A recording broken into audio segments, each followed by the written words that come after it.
welcome back. I hope you're doing well. So today I'm sharing some really super simple, super fast, figure-friendly desserts with you guys. 4th of July is around the corner.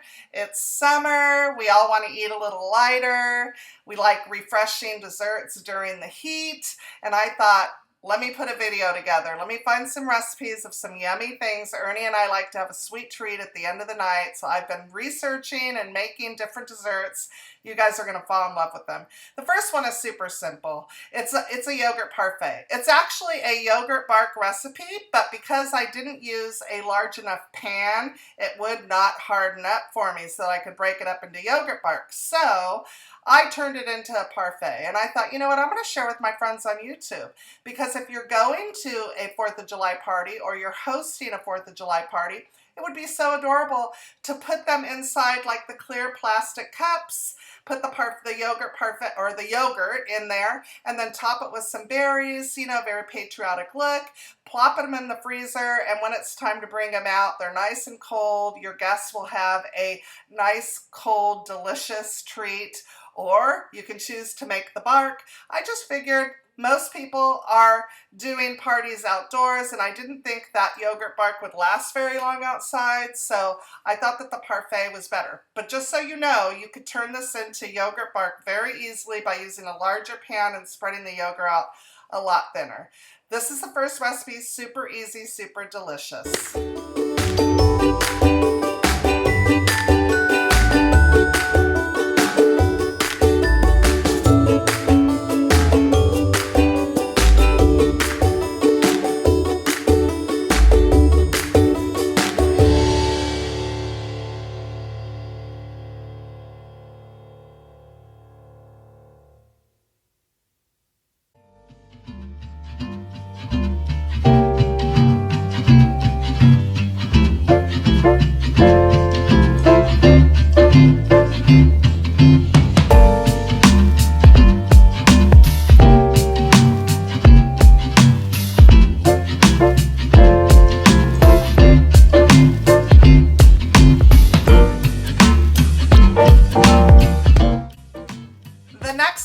We're going to be making is a fresh watermelon sorbet or nice cream. If you use water, which you can, it would be considered a sorbet, but I'm using almond milk, so it's considered a nice cream.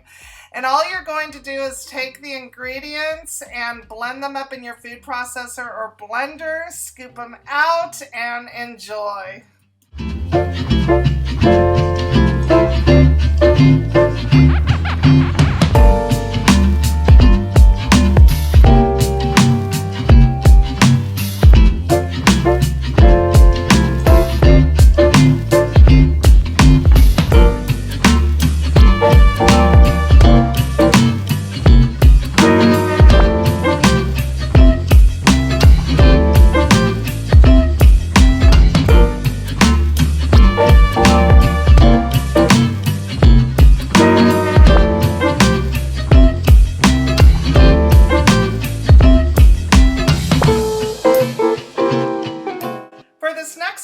All you're going to need is 1 cup of raw walnuts, 1 cup of unsweetened finely shredded coconut, and 10 medjool dates for the crust. For the filling, you're going to need 1 can of coconut milk, 14 ounce. I use Trader Joe's coconut cream. 1 cup each of strawberries, blueberries, and raspberries. I diced up the strawberries. A teaspoon of lemon zest, 3 tablespoons of fresh lemon juice, and an 1/8 cup of your sweetener, or 1 to 2 tablespoons of honey or maple syrup. I used honey today. The first thing we're going to do is mix up the walnuts and the coconut for about 20 seconds in the blender or food processor. We're going to transfer that to a small bowl, and then we're going to add the dates, and we're going to pulse those for about 20 seconds. You're going to add back in your coconut mixture into the food processor with the dates and process for an additional 20 seconds. Once those are all mixed together, you're going to put them into a pie plate, and you're going to press it in just like you would a graham cracker crust for a cheesecake.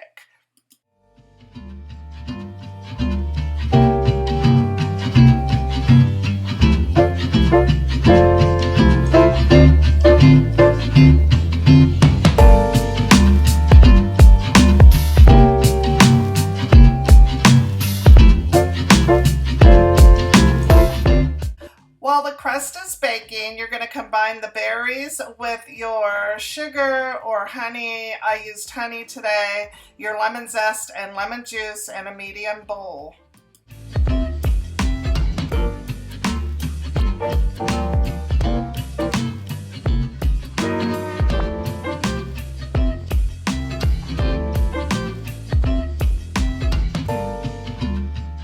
So your coconut cream does have to be, or coconut milk has to be frozen overnight. So you want to make sure to put that in the freezer the night before you make this. And once the crust has cooled, you're going to take your coconut milk out of the fridge and flip it over. This allows for all the liquid to be on top of the can, and you can discard it or you can save it for a smoothie, totally up to you. You're going to take out the hardened milk into a chilled mixing bowl and use chilled beaters to whip the coconut milk until it's fluffy for a minute or two. Once that happens, you're going to add your berries to the whipped coconut milk, stir to combine, pour the mixture into your crust, and freeze for about 2 hours to get everything good and set.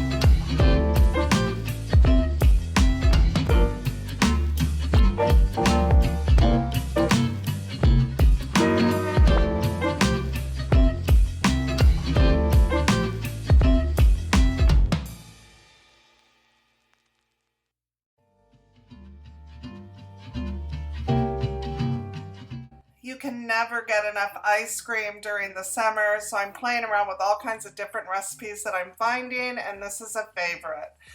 3 frozen bananas is all it takes, sliced up, and I froze those for days because I did it before we left to some bruised bananas. And then you're going to add a 1/2 cup of frozen mixed berries and a 1/2 cup of almond milk, plus a little bit more. I'm not using a food processor, I'm using my Ninja. And so I had to go in and scrape the sides down a couple of times, and then finally I added maybe another 1/2 cup of almond milk until I got it to the consistency that I wanted, and it was perfect.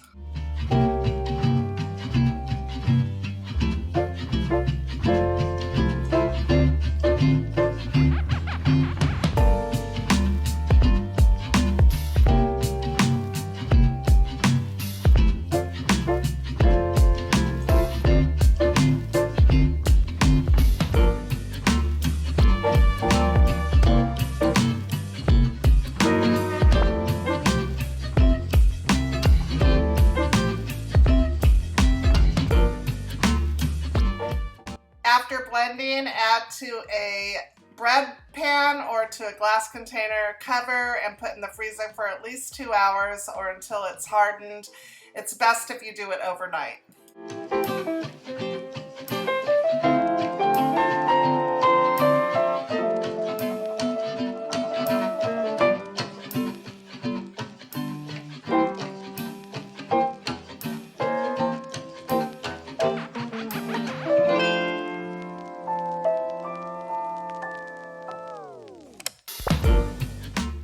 I love ice cream sandwiches. I don't know who doesn't. And I love coconut, so this recipe sounded really good to me. I am on the hunt for several ice cream sandwich recipes, but this particular one was the first one I made, so I decided to share it with you guys. So first of all, we're going to be making the 𝓤𝓪𝓽𝓮, or the ice cream part of the ice cream sandwich, which consists of 2 cups of Greek yogurt, 2 tablespoons of honey, and 1 stalk vanilla bean scraped. I didn't have that, so I just substituted a really good vanilla extract. I do believe that the vanilla bean probably would make a big difference here. So anyways, you're just going to go ahead and mix that up. It says to mix it in a bowl and then transfer it into a, like a loaf pan, because that's kind of old school ice cream, comes in those cartons. I just decided to go ahead and mix it up directly in my glass dish. And then you're going to cover and you're going to freeze.